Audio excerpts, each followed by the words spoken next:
Hi friends, welcome to my channel. Today we are going to see the acupressure point for cold and cough. The point is located on top of the thumb finger to bottom of the thumb finger as shown in the video. You can give a gentle massage for 30 to 60 seconds. You can practice this 2 or 3 times.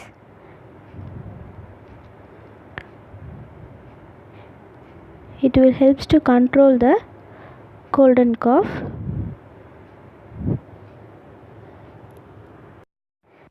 You can get easy relief from cold and cough.